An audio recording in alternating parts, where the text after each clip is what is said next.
I on? Yes. Arlindo, thank you so much for having me. Isn't this an incredible event, everybody? I mean, it's really, yeah. I also just, disclosure, I'm having some voice problems today, a little stuff in my throat, so I'm gonna just try to work through it. And I need a switcher. Is that the switcher? Okay. So, Arlindo has asked me, is there still a need for the term technical diving? And I guess with that, if we do get rid of the term technical diving, can we still talk tech, right? Tech divers like to talk tech. So a few disclosures. First of all, I'm the guy who coined the term technical diving in 1991. So I guess you could say I have some skin in the name. And I publish In Depth, which is, I believe, the only English-speaking technical diving magazine on the planet. So if you will accept my biases, then I will go on with my talk. And what I'd like to do is a couple things today. Explain the origins of the name technical diving and how it came to be. Compare the situation today with the early 90s, when we needed that term, to now. Review the pros and cons of a name change, and then offer a suitable proposal. So that's what I intend to do. So let's go in the Wayback Machine back to 1991 and imagine the surprise of the PADI deep diver cautiously edging his way down to the 40-meter limit, only to find a South Florida wreck diver waiting out her first decompression stop, stage bottles in tow. Perhaps it would give him pause to stop. This was something from Aquacore Magazine. It was an actual experience. I was, at the time, living in Key West, training with this guy over here, Captain Billy Deans. It was one of the first diving mixed gas panels in the world, the country, for sport divers. And we were his training wreck. This was before INTD, so there were no certifications. You would come down for a week or 2 week and apprentice with Billy. And the main training wreck was a wreck called the USS Wilkes-Barre, the bottom at about 75, 77 meters. And so we were actually on a 25-minute dive. We were actually doing our first decompression stop at 40 meters. And I think one of the days it's like, whoa, you know, it just kind of a little mind shift there. So, back. How do I go back?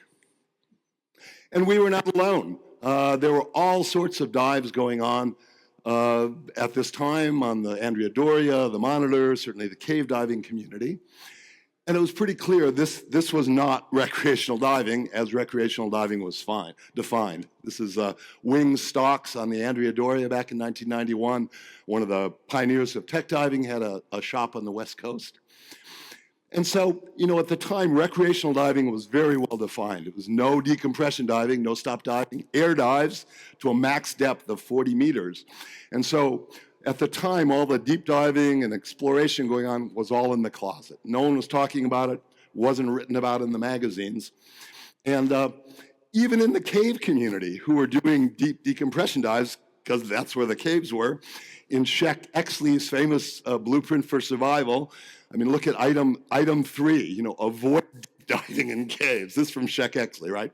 Later, that got amended to avoid deep diving on air in caves. So anyway, so this was going on, and really what was happening is that in the 1980s, driven by the urge to explore and go deeper and longer, you know, people were really pushing the limits of air diving. I mean, at their own peril. And they weren't alone. I mean, in the Northeast, wreck divers were regularly making 60, 70, 80-meter dives on air, often with no decompression gas, which now today would be just crazy, but people were doing that. So like the military and commercial diving communities before them, we turned to mixed gas technology to improve diving safety and performance, and so we could expand our underwater envelope in a safe manner. This is Bill Stone's Wakulla Springs project, kind of the moonshot that kicked off technical diving back in 1987. So I described what was happening was really, and I had come out of in and out of diving, but I'd come out of the computer industry. So it was really clear to me what was going on was a technological revolution in self-contained diving. And it was very similar, if you think about it, to the personal computer revolution in computers. The military and governments had invented mixed gas technology or discovered it. It moved down to the commercial world, particularly during the oil field booms of the 60s and 70s. And eventually it scaled down to us. And so it was sort of the PC of diving. And at the time I called it we'll get to the technical part, but you could think of it as a mixed gas revolution. So people were not happy about this. The recreational industry, for a long time, had kept everything in the closet. They were happy with that. And as these dives started to come out and be talked about, the powers that be were very upset. The Skin Diver magazine was kind of at the forefront. They had a series of campaigns. You can see this below the 130-foot red line, because of course what they told us at the time, there's really nothing to see below 40 meters, so you shouldn't do it, right? And this is a great quote from Bill Gleason, a little behind the times. Get back in the closet and give responsible divers the opportunity to close and lock the door on deep diving. How did that work out, Bill? Right? And also, it wasn't just depth. Of course, it was nitrox. That was evident mixed gas technology. And it was for everybody, so it made it more frightening in some ways. It wasn't really exclusively a tech gas. And they actually, snake oil, Skin Diver, I think Bill Gleason coined the term voodoo gas. So their real concern, though, was legitimate, and that was that OSHA in the States, the Occupational Safety and Health Administration, I guess in the UK it would be the HSE, had regulated commercial diving and created safety standards. The original standards provided for an exemption for 3 groups: recreational divers, scientific divers, and public safety diving. And so this was the exclusion. It still reads this way: instructional diving utilizing only open circuit compressed air scuba with no decompression limits. So within that, we're not regulated. And the concern was, if a bunch of people start dying, the government was going to come in and regulate diving. This was a plaque that started out blank that I brought to, I think it was Tech Dive 2016, and we had to display photos, and we invited people to, if you know of someone who's died doing technical diving, write their name down. I mean, I took this not even at the end of the day. So at that time, there were a lot of deaths in the early tech dives, primarily from the big killer was wrong gas mix at depth, or et cetera. So this was a concern. The government would kick in. So I had gotten involved in this kind of diving. No one was talking about it. I wanted to learn everything I could, and there was nothing. The media wouldn't talk about it, et cetera. So I started Aquacore Magazine. We didn't know what to call this. We needed to call it something. And so our first attempt was high-tech diving, which really didn't fit. Mixed gas technology really wasn't high-tech, but it worked. It served to get the thing launched. And at the time, again, who are these people who do this? I kind of argued in my opening editorial that we might call them professional sport divers. I mean, we're doing it for fun, but it's at a higher level. I mean, it requires some professionalism to do. So that's where we started, and it just didn't quite work. So turned out I had friends who were rock climbers, technical climbing. And it's a really geeky bunch. I love this, they even rated different climbs based on their degree of difficulty. Back in the day, I had this vision that you'd rate dives, like the Andreadora is, 6.7, and the Britannic is 8 point, like that. So, but I like the name of it. So in the summer of 1991, this was Aquacore, my magazine, Aquacore, the sister publication, Technical Diving. So we launched this in the summer of 1991. I love this quote by Dudley Crossan during the nitrox wars. We're already diving nitrox, just a question of what mix, right? I mean, air is nitrox, so. Anyway, and so interesting, what really cemented the name was this guy, Drew Richardson, who was a VP of PADI at the time. Now, of course, he's the CEO. And because of pressure, members writing in and saying, when are we going to do tech diving? Drew penned this article, Technical Diving, Does PADI Have Its Head in the Sand? And this cemented the name forever. So he's at least partially responsible for tech diving. Yeah, and so that winter we launched the Journal for Technical Diving. The first couple of issues were Journal for Experienced Divers, Technical Diving. So that really kicked it off. I think shortly after that, IAND became INTD, et cetera, and other agencies formed. And so here's how we defined it at the time. Technical diving is a discipline that uses special methods, equipment, training, and skills to improve underwater safety and performance, allowing us to explore ranges beyond recreational diving range. And typically, this involves deeper and longer exposures and is usually conducted in an overhead environment of a cave or a wreck or decompression ceiling where you can't go right to the surface. So this was Aquacore's definition. And this chart, if you see it, it's depth in imperial and time. And that line is the USN no-stop limit. So recreational diving is up there, and yet we were doing all these dives where the X's show. Is there a pointer, a laser pointer? I could use one. Anyway, on we go. So Lamar Hires from Dive Right, for serious divers, our Dive Right people, came up with this definition. Dives, a dive where you have to change regulators, right? You're going to change gas. So that was pretty good. This is Lamar at Ginny Springs, I think in 1990. Anyway, interesting. I looked up on National Oceanic and Atmospheric Administration. This is their current definition, and they kind of use that same definition. They refer to tech in reference to recreational diving, right? It's the beyond, and the risk. It's riskier, but it may be reduced with appropriate skills, knowledge, equipment, breathing gases other than the air, of course, etc. So that's their current definition. And here's kind of how I saw the world of self-contained diving at that time. There was sport diving, there was professional, commercial diving, military, and these kind of all fed into technical diving. You started in recreational, and if you're interested, you moved to technical diving. Certainly, wreck diving is technical diving at some level, and cave diving certainly is so. So that was the worldview, my worldview in 1990.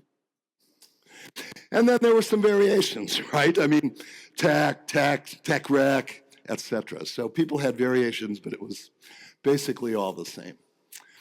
So let's look at tech diving today. This is a picture by Dr. Simon Mitchell. This is Richard Harris. Simon's going to talk about this at Pierce Resurgence, about to begin his hydrogen dive, which Simon's going to talk about. So if you look at it, the mixed gas revolution, quote from Billy Deans, really doubled our underwater, our playground. At the time, 40 meters was kind of the limit, and we felt, with mixed gas, you could easily do 80-meter dives. 100 meters seems sort of extraordinary at the time, extraordinary exposure, at least in open water because of all the cylinders. But nowadays, man, we've really taken it up a notch. I mean, the first hydrogen dive, Sheck Exley was talking about diving hydrogen back in the 80s and 90s. And finally, it's been done. N equals 1, it's not to be promoted, or it may never be done again, but it was done once. The 10 deepest cave exploration dives today are on average 284 meters. Way step ahead. And the 10 deepest shipwreck exploration dives, this is an article from In-Depth, average about 176 meters. So obviously caves are deeper because logistically easier. You can stage gas, et cetera, et cetera. So here's where we are today. Tech diving is driving innovation for the military and other communities, which is really interesting. We're all breathing nitrox, mostly, right?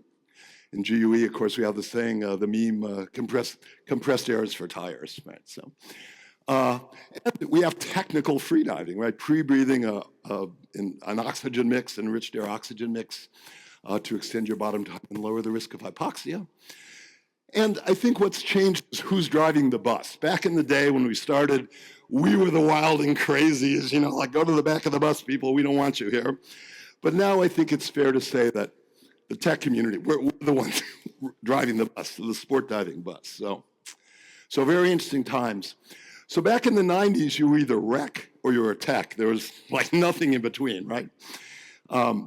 Never the twain shall meet. But today, there's really a continuum of training, right? If you're becoming a new diver, you could ask the question, where do you want to go? How far do you want to go? How deep do you want to go? And then, great, here's the training, here's the experience you need, and the tools you need to do this, right? So, very different situation from the early 90s.